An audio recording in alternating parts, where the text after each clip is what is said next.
Olá, seja muito bem-vindo, muito bem-vinda a mais um episódio do Descomplicando. Eu sou Francisco Araújo e aqui são abordadas as estratégias da sua jornada para escapar do sofrimento, blindar a sua mente e ser foda. E o tema separado para o episódio de hoje é o seguinte: as duas chaves do controle emocional. E por que esse tema foi separado para esse episódio? Porque uma das principais questões que eu consegui resgatar da internet é a seguinte: o que é o controle emocional? E se esse é o seu caso, se você tem essa dúvida, ou se passou alguma coisa parecida com essa questão alguma vez pela sua cabeça, fica comigo porque esse episódio está recheado de estratégias. Eu vou aqui fazer um apanhado geral de todas as estratégias já abordadas até hoje, inclusive nas aulas ao vivo, onde já foram lançadas as turmas do programa Mente Calma. E se você não sabe nada disso, nada a respeito do que eu estou falando agora, isso é mais um motivo, esse é mais um motivo para você ficar comigo nessa aula. Controle emocional. Então vamos lá, vamos começar a falar sobre esse assunto. Para saber sobre o que é controle emocional, a gente deve saber, no mínimo, o que é o oposto disso, que é o descontrole emocional. Bom, vamos partir do princípio que nós estamos falando de emoções. E emoções, quando a gente fala sobre isso, é muito importante saber que as emoções são coisas tão naturais em nós que nós não temos a mínima capacidade até de controlar elas. Mas por que então se fala em controle emocional? Bom, a gente já vai entender bem isso à frente, mas a princípio temos que entender que as emoções não são controláveis. Por quê? Porque as emoções são uma resposta natural e automática de nós a algo que nos acontece. É importante saber disso para depois a gente saber como é possível controlar as emoções. Mas tudo bem, emoções não são controláveis. Por quê? Vamos dar um exemplo. Se você está passeando pelo centro de uma cidade que você nem conhece, você está fazendo uma viagem, fazendo seu turismo, tomando todas as cautelas possíveis para que tudo saia conforme você planejou. Ou seja, nada de ruim lhe aconteça. Mas, por algum motivo você, mesmo acompanhado ou sozinho, não sei, entrou em uma rua que você não conhece bem para chegar até o destino que você escolheu. Mas percebe que à sua frente duas pessoas meio estranhas, dois homens meio estranhos, de aparência meio estranha, vêm ao seu encontro te olhando de uma maneira até mesmo que você desconfia, que você chega a desconfiar, ué, por que eles estão olhando para mim? E começa a pensar o seguinte: o que vai acontecer a seguir? Esses pensamentos são quase que automáticos. E o que acontece nessa hora? O seu pulso começa a elevar, a sua respiração começa a se tornar um pouquinho mais elevada, você começa a sentir a sua boca talvez secar, você começa a contrair os seus músculos do corpo. E esses sinais, se você é capaz de percebê-los, são sinais automáticos que você não controla, mesmo que controle os pensamentos que você está tendo nesse momento. Essas reações que estão ligadas às nossas emoções não são controláveis. Nesse momento você está se preparando ou para enfrentar uma possível ameaça, que no caso são esses dois homens suspeitos ou não, dependendo da forma como você os vê, ou para fugir deles. Ou seja, a partir daí, a partir do momento que você já começou a se preparar para essas duas opções, sem ao menos se dar conta disso, é que você vai começar a pensar: bom, eu tenho quais opções agora? O que fazer? Mas até chegar nesse ponto, seu corpo já respondeu muito e muito antes. Por quê? Porque as emoções elas são despertadas e elas são ativadas a partir dos gatilhos dos estímulos que nós vivenciamos em milésimos de segundo. Então, até agora a gente entendeu o que é a emoção. E a partir de agora, nós veremos as duas chaves, sim, do controle emocional. Por quê? Porque o que está ao nosso alcance, o que está dentro do nosso controle, é o que vem depois da emoção. É a nossa reação, são os sentimentos que nós alimentamos, são os pensamentos que dão força ou diminuem os nossos sentimentos. Podem ser esses sentimentos, por exemplo, medo, ansiedade, angústia, enfim, todos esses tipos de sentimento. E como promover a partir de agora um controle sobre essa nossa reação? Bom, existem estratégias e nesse episódio eu vou focar em 2 linhas de estratégias que se aproveitam de certas ferramentas, mas chegamos até aqui entendendo o que é a emoção e aonde nós controlaremos, conseguimos ter controle sobre o que nós temos controle, portanto, para alcançar esse controle emocional. Agora, que ferramentas nós podemos utilizar para que no dia a dia isso se torne algo fácil, algo simples de entender, algo aplicável em uma situação como essa, onde você se sinta ameaçado, onde no trabalho você enfrente alguém que lhe ameaça de certa forma, como por exemplo, julgando seu trabalho como algo negativo, alguma crítica bem forte do seu chefe, e etc. Isso também desperta em você reações emocionais que você pode controlar. Então, vamos começar o apanhado geral de conteúdo. E para isso, eu vou dividir essa tela em 2, com um bloco de notas, assim você pode anotar as estratégias e colocá-las a partir de agora em prática, entendendo-as melhor. Então vamos lá. Bloco de notas. Pegue o seu caderno ou alguma coisa que lhe sirva para anotar. E antes de entrar no conteúdo propriamente dito, eu gostaria de te falar um pouquinho da minha história relacionada à questão de controle emocional, brevemente. Controle emocional é algo que é treinável, é algo passível de amadurecimento. Ou seja, se você está aqui comigo e se sentindo totalmente descontrolado emocionalmente, uma pessoa que não tem nenhum controle, por exemplo, nos momentos em que você se sente ameaçado, em que alguém te critica, você perde o controle de seus pensamentos, você paralisa, a sua mente parece que não acessa nenhum recurso com o qual você possa se defender da melhor maneira para defender a sua integridade, não atacando a pessoa, mas enfim, para que você alcance os seus objetivos, seja ele pessoal, profissional ou nas relações com outras pessoas. A partir de agora, saiba você que é possível treinar essas ferramentas.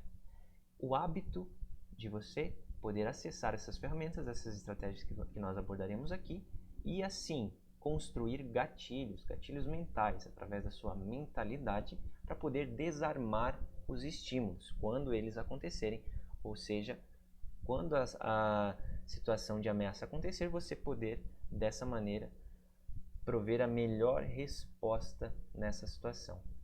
No caso, por exemplo, como eu estava dizendo, eu já há 10 anos atrás me peguei em algumas situações de nenhum preparo, nenhum treinamento para poder responder, por exemplo, a um estímulo de agressão de alguém da melhor maneira. O que aconteceria naquela época, quando eu era mais ou menos um adolescente de 14, 15 anos? Se alguém na rua, numa situação em que eu me sentisse ameaçado, por exemplo, como eu trouxe no início desse vídeo, o que eu faria? Bom, naquela época, muito provavelmente, se eu não tivesse opção de fuga, de evasão, contra esses 2 rapazes numa rua, muito provavelmente eu iria aproveitar toda aquela energia gerada automaticamente, né, pelo estresse ali do risco, e partiria de alguma forma para cima dos 2, se não houvesse outra opção. Se não, até o risco se aproximar de mim, eu veria uma forma de desviar o caminho. Esse era o Francisco de 10 anos atrás. Tanto é que aconteceu uma cena parecida com isso, eu não lembro a idade que eu tinha. Aconteceu mais ou menos assim. Eu era uma criança, um pré-adolescente, mais ou menos, e estava numa certa tarde soltando pipa, perto da minha casa. E se você já soltou pipa, eu não sei, alguma vez na sua vida, você precisa de estar num lugar aberto, distante de fios elétricos, de casas, enfim, tem que estar num lugar bem aberto para que você não corra o risco de perder a pipa. E era isso que eu estava fazendo bem próximo da minha casa, um terreno baldio. E no local onde eu estava, era uma rua sem saída, não tinha movimento nenhum. Eu estava lá à tarde soltando pipa, tranquilamente sozinho. Mas de repente, algumas horas se passaram e 2 jovens se aproximaram de mim, ali passaram por mim, na verdade, mas daí você percebe o olhar quando ele muda, né, na sua direção. E eu percebi um olhar diferente deles. Foi aí que eles se aproximaram de mim e aí, enfim, pediram a pipa de mim, né, daquele jeito, né. Estavam furtando ali, no caso. Mas aí eu consegui sair assim de próximo deles e, como eu falei, a primeira opção, né, evadir, né, fugir. Fiz uma volta num terreno ao lado que tinha um muro e, por incrível que pareça, tinha também uma forma de eu me esconder ali atrás de uma pilha lá de entulhos e tal. Enfim, foi mais ou menos isso, eu não lembro exatamente o que aconteceu, mas eu consegui me esconder ali daqueles rapazes. E eles acabaram indo embora. Foi uma coisa muito rápida, mas a minha reação foi automática naquele momento. Eu verifiquei o risco e verifiquei a possibilidade de fugir naquele momento, e foi o que aconteceu. E houveram outros momentos em que eu tive que enfrentar também. Mas o mais importante aqui é a questão de preparo. Se você se prepara para esses momentos, sejam eles pessoais, trabalhos, como eu já falei, você se sai muito melhor, porque você passa a controlar a sua reação às emoções. Outro exemplo eu já falei em outros vídeos, você está numa praia, estamos no verão, você está nadando na água, imagine-se agora, aproveitando as ondas tranquilamente, e perto de você não tem muitas pessoas, e você, de longe, avista uma barbatana se aproximando de você. Uma barbatana que, quanto mais se aproxima de você, você identifica, nossa, é possível que aquilo ali seja um tubarão. E no momento que você identifica esse risco, o que acontece? Naturalmente, você se vira para o lado oposto do peixe, do tubarão, né? Se volta para a praia e nada o mais rápido possível. Você nem pensa. Você começa a se debater, sabendo nadar ou não, mas foge desse risco. E aquelas mudanças fisiológicas, ou seja, nos batimentos cardíacos, na elevação da frequência cardíaca, consumo de oxigênio, tudo isso acontecendo ao mesmo tempo, contração muscular, os sangues sendo irrigados para suas extremidades. Isso tudo é automático. Mas vamos à questão do conteúdo agora, que eu espero que tenha ficado bem claro para você. As duas chaves. Bom, para nós identificarmos uma emoção, a gente começa com a identificação primeiro, para poder controlar as nossas reações. Então anote aí. Para ter controle emocional, antes das chaves que nós veremos, precisamos saber trabalhar a identificação. Identificação do quê? Dos riscos. Cada um tem seus riscos, então. Se hoje você identifica que tem fatores estressantes na sua família, alguém que lhe incomoda, alguém que não tem os mesmos valores ou modo de pensar que você está estressado, ansioso por causa disso. Então, identifique o que tem lhe estressado. Busque identificar. Como? Através da observação constante e consciente sobre isso. Uma boa forma também é anotar, fazer uma lista de notas sobre os riscos, ou o melhor nome que você quiser dar para isso. Comece identificando através da observação e crie uma lista, algumas listas eu sugiro. Trabalhando e treinando o hábito de identificar os riscos, você precisa se conhecer melhor. Se conhecer melhor para quê? Para quê? Para poder identificar que emoções são geradas com esses riscos, com aquele familiar que você não gosta, novamente falando, o seu patrão, as críticas no trabalho, que emoções são geradas em você? Que nome você daria para essas emoções? Aqui a intenção não é acertar, ser perfeito. Eu não sei, por exemplo, se isso é ansiedade, depressão, se isso é angústia, se isso é medo. O importante aqui é você dar o seu nome para essa emoção e criar uma lista sobre isso também. Então, dê nome aos bois. Mais ou menos isso. Entre aspas, é claro, aos bois. Os bois são as emoções que surgem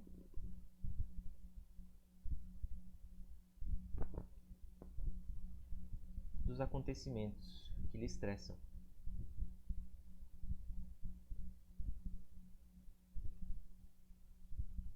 A partir daí você já começou a dar grandes passos no seu autoconhecimento. Porém, como você poderá regrar esse avanço? Dar corpo, estrutura através de estratégias e ferramentas. E assim garantir que você não vai perder esses hábitos com o tempo, que você entrará em uma zona de conforto e deixará a sua busca por ser uma pessoa melhor de lado. E é aí que entram as duas chaves dessa aula, desse episódio. E nós vamos agora descobrir qual é a primeira chave. Eu vou lhe mostrar através do slide. O slide que inclusive foi usado na aula ao vivo do dia 13. Se você estava presente, vai reconhecer. E aqui a intenção não é abordar o conteúdo como foi na aula ao vivo, mas sim aproveitá-lo e incluir algumas estratégias que não foram abordadas também na aula. Bom, primeira chave, a meditação. A meditação ela é importante aqui e por isso recebe o nome de primeira chave. Por quê? Da forma mais simples, a meditação é o simples ato de observar os seus pensamentos. Os pensamentos são a porta de entrada para os sentimentos em nós, ou de saída. É através dos pensamentos que nós temos, assim como no exemplo da praia, você identificou a aproximação do tubarão. Pensou que ele poderia ser um tubarão, ou seja, o risco tomou corpo. Esse pensamento foi o gatilho da emoção medo, emoção que gerou a fuga. Então, através da meditação, nós conseguimos observar os nossos pensamentos. É a prática de observar os nossos pensamentos e, com isso, obter inúmeros benefícios, como maior consciência desses pensamentos, melhor controle da nossa reação às emoções geradas por esses pensamentos. Você consegue planejar melhor as suas ações. A nossa capacidade de meditar também inclui a capacidade de nos projetar para o passado e também para o futuro. Você já deve ter passado muitas vezes por algum momento em que você explodiu com alguém. Mas depois que o momento reativo passou, ou seja, que aquela emoção natural e instintiva passou, você olhou de uma outra maneira para aquilo que aconteceu e chegou a pensar, provavelmente, que poderia ser diferente, não é? A meditação, ela é o passo além disso. Naquele momento em que a gente toma consciência de que poderia ser diferente, é a meditação a resposta para as possibilidades de como nós poderíamos ter reagido da melhor maneira ao que nos aconteceu. Por quê? Porque você vai analisar o que aconteceu, o que gerou aquela reação em você, ou seja, suas emoções, pensamentos, e a partir daí, de acordo com seus valores, com o seu eu, com o que você é, com a sua história, com as suas experiências, definir qual é a melhor estratégia, qual é a melhor decisão, mas da maneira mais consciente possível. Então, a meditação ela é uma chave tão importante, por quê? Porque através da meditação, dependendo da forma como nós meditamos, nós conseguimos atingir objetivos diferentes. E aqui eu vou trazer um exemplo de meditação muito eficaz, principalmente para que você desenvolva a sua consciência sobre os seus pensamentos. Bom, entendido tudo isso até aqui, comece a ver a meditação com outros olhos. Se você chegou aqui pensando que a meditação é algo somente para os monges, para os budistas, repense, porque atualmente a meditação tem ganho uma extrema importância por todo o mundo, principalmente no nosso mundo ocidental devido à correria que tem sido a nossa vida. Nós queremos dar conta de tudo, há exigências de todos os lados e com tamanha cobrança o estresse se eleva e muito, assim como a ansiedade e a depressão, que são consequências disso. E para administrar o estresse, você precisa administrar seus pensamentos, o que ocorre dentro de você. Você precisa ser, de certa forma, um pouco minimalista, saber filtrar o que é realmente necessário e o que não é, para que você não se sobrecarregue. Então, chegamos à primeira chave, que é a meditação, e como fazê-la da melhor maneira. Se você é um principiante e não sabe exatamente nada de meditação, está no zero.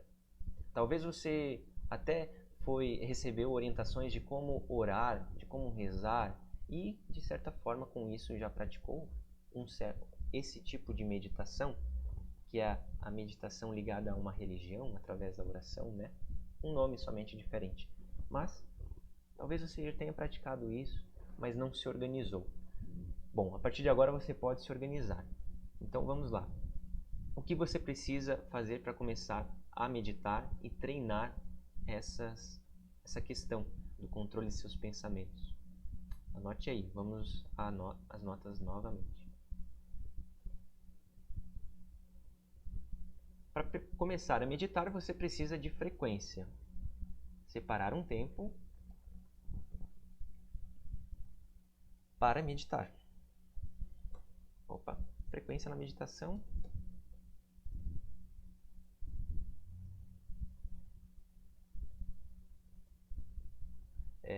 E para começar a meditar, o que é o ideal? Bom, o que é o ideal? Pense em alguém agora que está entrando na academia, que deseja ficar mais forte ou emagrecer, enfim, independente. Se essa pessoa entra na academia objetivando os benefícios da musculação, por exemplo, e começa no seu primeiro dia a fazer até mais do que o professor lhe orienta. O professor orientou, faça 3 séries de 12 repetições aqui nesse exercício. E aí o professor vira de lado, vai para o outro lado da sala e você começa, não, eu vou fazer 2 vezes mais do que ele me pediu, porque assim o resultado vem mais rápido. Isso é bem lógico, né? Pois é. É aí que você se engana, porque fazendo isso, o que acontece? Exercício gera estresse no seu corpo. E o estresse faz parte de um ciclo natural que depende da forma como você funciona, que a sua fisiologia funciona. E na parte mental, onde entra a meditação como um exercício, como uma ferramenta prática, funciona da mesma maneira. A gente tem que considerar o estresse, o fator estresse e recuperação. Nós precisamos, para avançar, para alcançar os objetivos, sempre respeitar o fator estresse e recuperação, um após o outro, na medida que nós podemos aplicar. Afinal, nós temos as nossas limitações e a nossa mente não é diferente. Por isso que quanto mais nós buscamos consumir um mundo de informações na internet, enfim, através das tecnologias ao nosso dispor, nós elevamos o nosso nível de estresse, temos muita dor de cabeça e aí o nosso corpo grita, né? Então, o indivíduo lá na musculação, primeiro dia, quando faz o dobro do que lhe é pedido, quando volta para casa, não sente talvez nada, mas no segundo dia, o que acontece se você já passou por isso? Fica totalmente travado de dor. E ele nem vai conseguir, talvez em alguns casos, ir para a academia treinar de novo. E você, no caso da meditação, aposto, não quer isso, né? Você não quer treinar um dia para ficar uma semana de recuperação e aí meditar lá na outra semana. Isso não vai te dar lastro de resultados. O melhor é você começar com a meditação com pouco. Ou seja, se você hoje pode meditar 5 minutos por dia, o que para muitos é pouco, para outros é muito, separe os 5 minutos por dia que você tem hoje e que você vai se dedicar inteiramente nesses 5 minutos, com toda a qualidade. Eu até indico algo diferente. Se você acha hoje que pode tranquilamente meditar 10 minutos por dia ou 5, faça menos do que isso. Por quê? Porque sempre vai haver aquela motivação pelo resultado nos movendo. Então, se você pensa hoje que pode fazer 10 minutos, faça apenas 5 ou no máximo 7 minutos por dia de meditação. Como? Como fazer isso? Então, agora nós vamos para isso mesmo. Anote aí como fazer a meditação. O primeiro passo é definir o tempo que você vai dedicar e comece a meditar, se você não pode todos os dias, 3 vezes por semana, mas com pequenos intervalos, para que você realmente crie esse hábito. Então, faça sempre, primeira orientação, um pouco menos do que você acredita que pode fazer.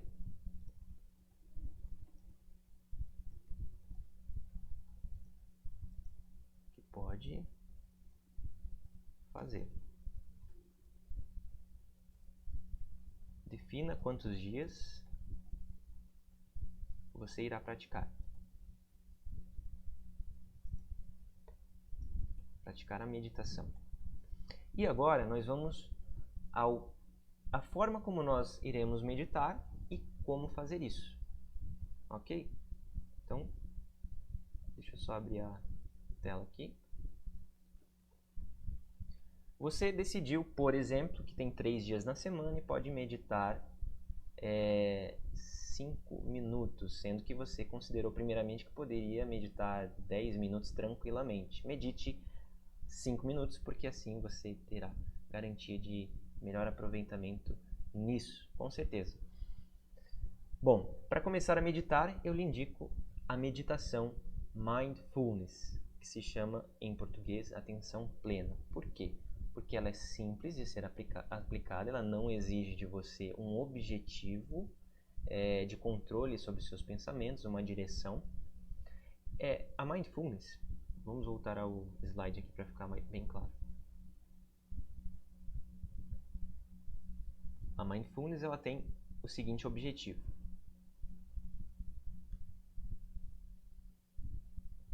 estar presente para os seus pensamentos e refletir sobre eles. Lembra das atividades que eu propus anteriormente? Então, a Mindfulness aplica exatamente aqueles objetivos.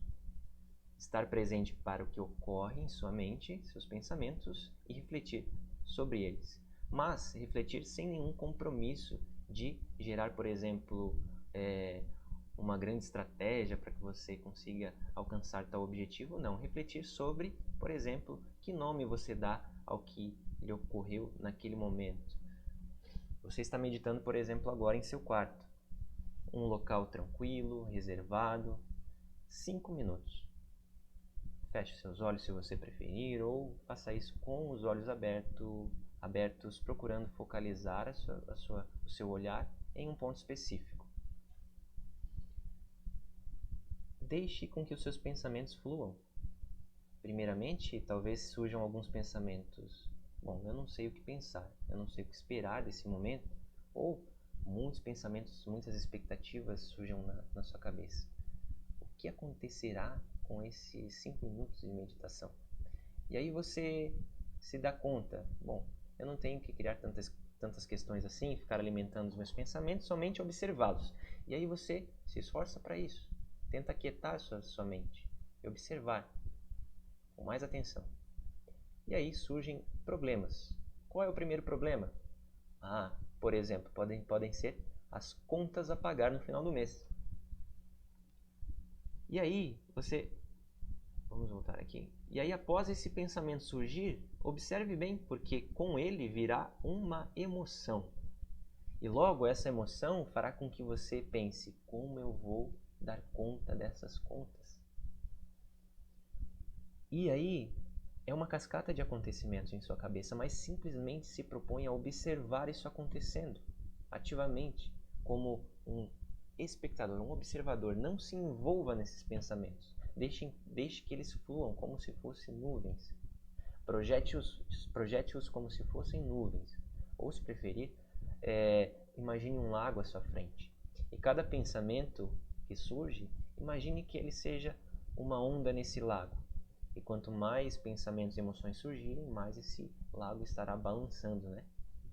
Mas quanto mais aquietado estiver a sua mente, mais tranquilo estará esse lago. Mas enfim, observe. Que pensamento surgiu? Que emoções surgiram após ele? Qual foi a... Opa, deixa eu só controlar aqui. Caiu com o microfone. Mas como eu estava falando, qual foi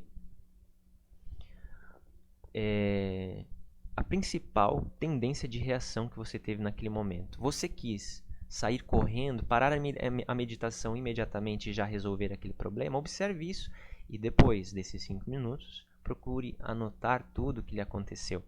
O grande benefício da Mindfulness é você gerar essa consciência cada vez maior dos seus pensamentos, das suas tendências de reação, padrões negativos, o porquê. Por exemplo, você pode questionar isso depois do momento de meditação, o porquê que lhe acontecem isso.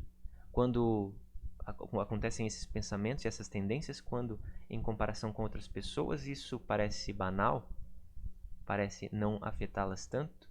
E assim, pratique buscar a meditação Mindfulness para que você crie esse hábito de estar mais presente sobre o que lhe acontece.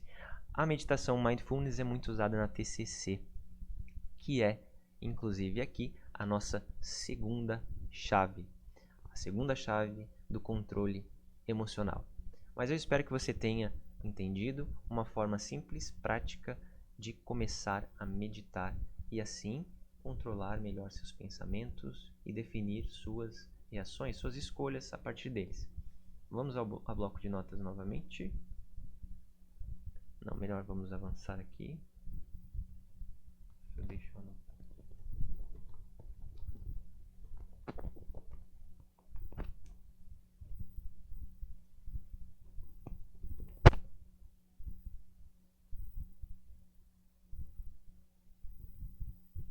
Aqui está a segunda chave, então, a TCC. E para você que não conhece a TCC, o que significa é a terapia cognitiva comportamental.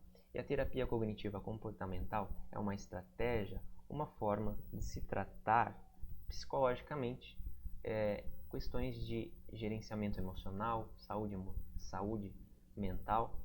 E ela tem sido, com o passar das últimas décadas, assim, cada vez mais intensamente usadas, principalmente no exterior. No Brasil ainda não é algo tão utilizado, mas no exterior, Estados Unidos, Reino Unido, tem sido amplamente usada e intensivamente usada pelos psicólogos, médicos, psiquiatras no tratamento de transtornos como ansiedade, depressão, estresse crônico e outros transtornos relacionados a isso. Por quê? Aqui, ó, eu trouxe uma imagem que ilustra um pouco da aplicabilidade que nós podemos fazer através da TCC. Imagine que você se vê em sua mente, em uma situação que você pode cair de uma altura bem grande. Talvez alguém lhe comentou: por que você não sobe aquela escada e faz tal coisa? E aí você se imagina subindo a escada. E se imagina lá em cima da escada, olhando para baixo. E se imagina a partir daí, correndo o risco de cair daquela altura. O que lhe acontece? Como a gente já trouxe já falou até aqui, uma cascata de pensamentos que despertam emoções de medo, de insegurança, etc. E a partir daí, o seu corpo já começa a vivenciar intensamente as consequências dessas emoções. Você já começa a sentir palpitações e tudo isso só está acontecendo na sua mente, pelo simples fato de você se projetar. O que pode acontecer? A TCC, ela vem desarmar, ela vem desfazer falsas crenças ou crenças que não são tão verdadeiras como nós acreditamos. E agora eu vou lhe explicar melhor como isso funciona na prática.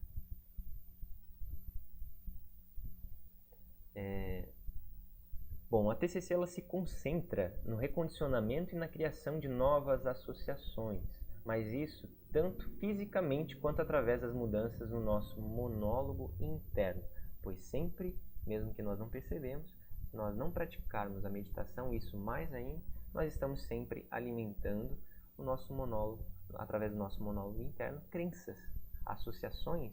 A nossa rádio interna está sempre tocando algum tipo de música, algum tipo de crença, seja ela positiva ou negativa, e a TCC se volta para o recondicionamento, um certo tipo de reprogramação dessas crenças e associações.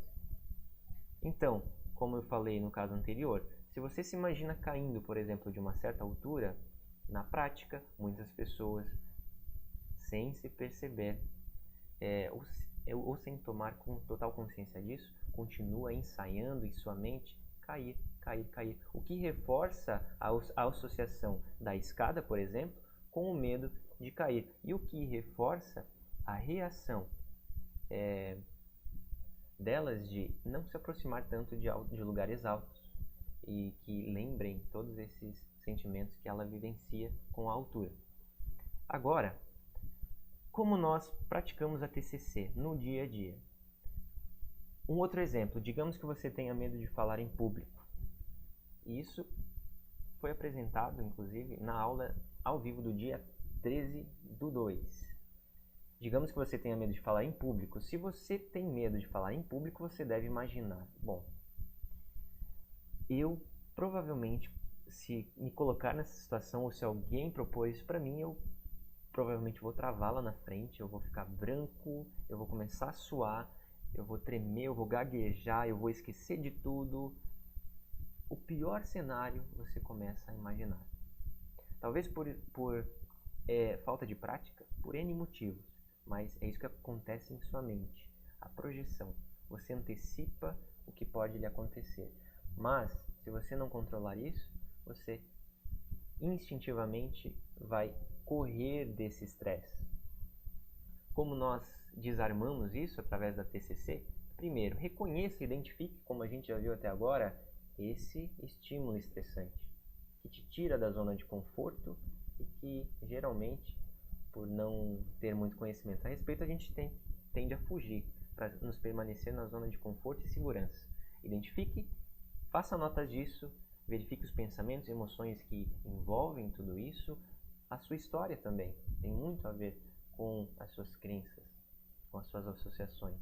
Faça um download de todas essas informações através da técnica criando notas e comece a beber dos benefícios que são autoconhecimento, fortalecimento, deixa eu só ver aqui, fortalecimento da memória. Você começa a lembrar de coisas que você não lembrava. Você começa a aumentar a sua aprendizagem em todas as áreas e cumprir seus objetivos. São vários os benefícios. Você pode direcionar a sua prática. E sempre que fazer isso, busque anotar à mão, pois assim você começa a se relacionar mais profundamente com as suas notas. Um exemplo de aplicação dessa técnica é fazer um diário. Um diário ao seu jeito. Um diário antes de dormir, ao acordar, o que aconteceu contigo naquele dia. Eu vou fazer uma lista sobre as minhas emoções ou sobre dar nomes aos bois. Você é que define, mas crie notas, crie esse hábito de anotar o que acontece dentro de você, pois isso define a forma como você vive. Agora, outra técnica que servirá fortemente para você desarmar falsas crenças limitantes, bloqueios, enfim, é o pensamento desafiador. E voltando, por exemplo, da apresentação, no caso, você tem medo de se apresentar em público. Ou seja, você já tem várias associações em torno disso que fortalecem e que te paralisam para que você se apresente. Tudo bem até aí. O objetivo do pensamento desafiador é testar essas crenças, essas associações que você tem. Colocá-las em uma mesa e testá-las realmente. Por quê? Porque geralmente, na maioria das vezes, elas não são tão reais assim. Não se aproximam da real possibilidade do desenrolar das coisas. Eu vou te explicar melhor a partir de agora. E o grande benefício disso é que você vai poder reprogramar isso e alimentar boas associações para que você supere esses bloqueios. Bom, como você pode fazer isso? Comece a aplicar a técnica da dúvida, do questionamento. Anote aí.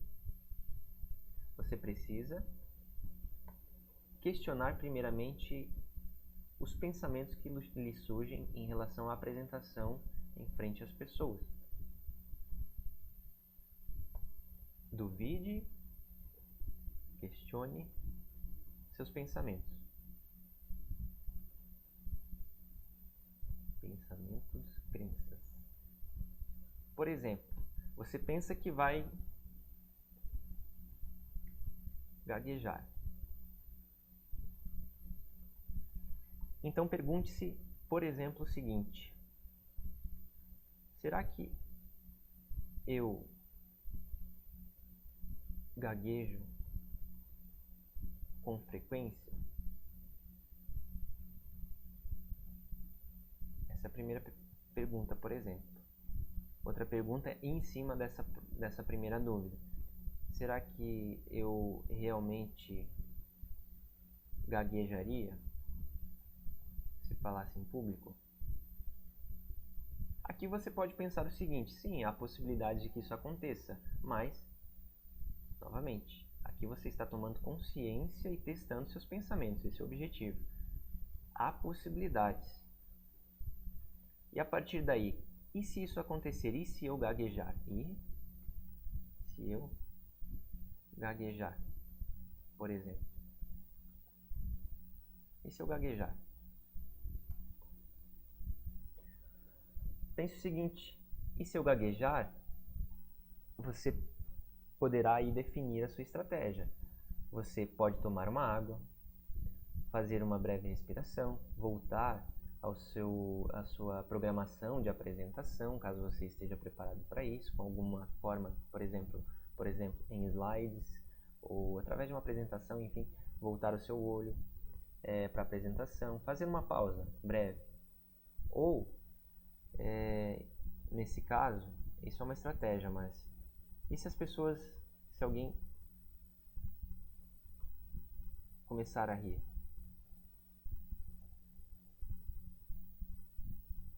Pode surgir essa dúvida. Você pode ver opções de reação nesse sentido. Quando as pessoas estão vendo uma apresentação, é muito difícil alguém começar a rir, porque ela tem medo de ser julgada também. Então, é como bater palmas.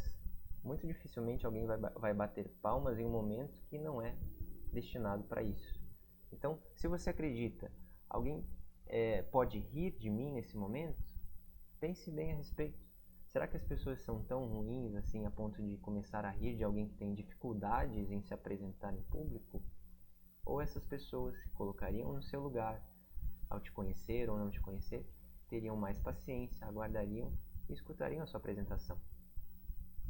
Comece a gerar esse tipo de questão em cima das suas crenças e comece a fazer positivas afirmações diante do que você tem ao seu controle, diante do que pode realmente acontecer na hora. E depois disso, depois de fazer afirmações, de prever o cenário possível,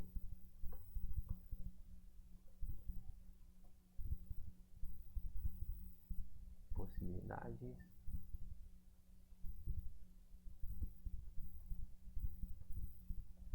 você nesse caso então está prevendo o que há de possibilidades boas e ruins, colocando à mesa e se preparando para isso.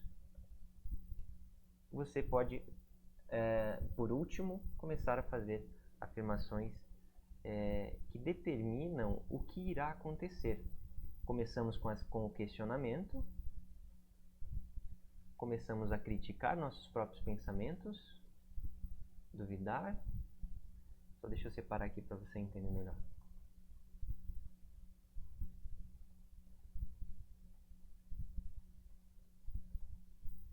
Então você criticou seus próprios pensamentos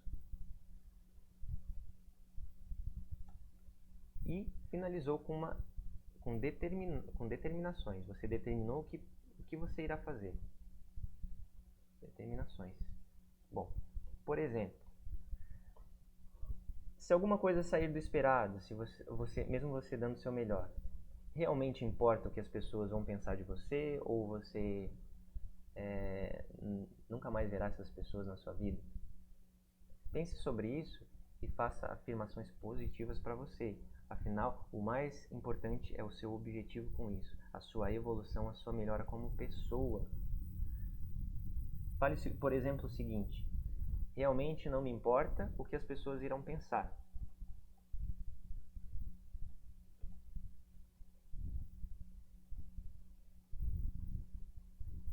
Irão pensar. Esse é um exemplo. E aí, fazendo essa afirmação, você deverá reforçá-la. A sua melhor afirmação, baseada no seu sonho, no seu objetivo, você deverá reforçá-la e repeti-la, a fim de fortalecer essa associação e, consequentemente, desfazer em você as crenças que te enfraquecem. Então, chegamos até aqui. Lembre-se, duvide, critique seus próprios pensamentos e faça afirmações determinando o que irá acontecer com você, o que você irá fazer diante disso.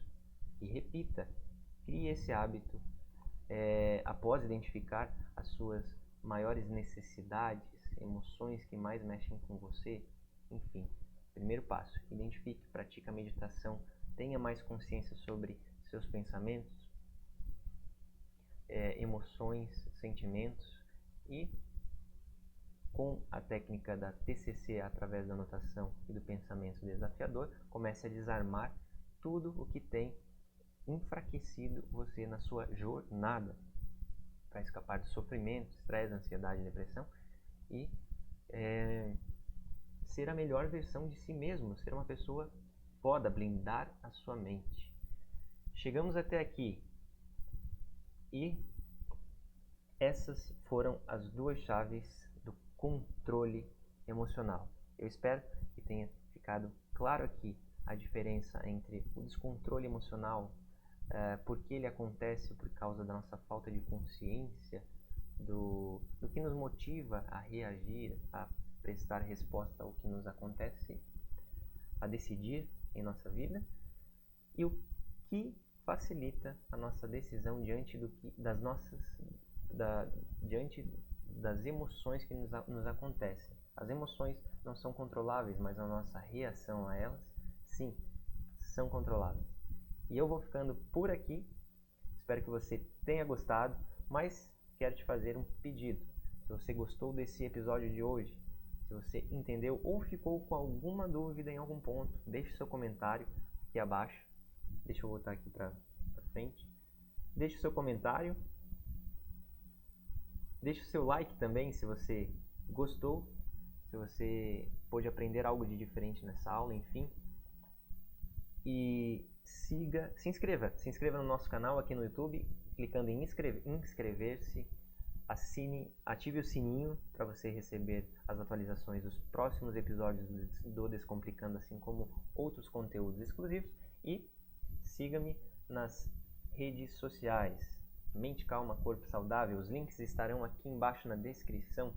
Siga a gente lá no Instagram, no Facebook e veja o que acontece no meu dia a dia. Conteúdos exclusivos são também postados lá.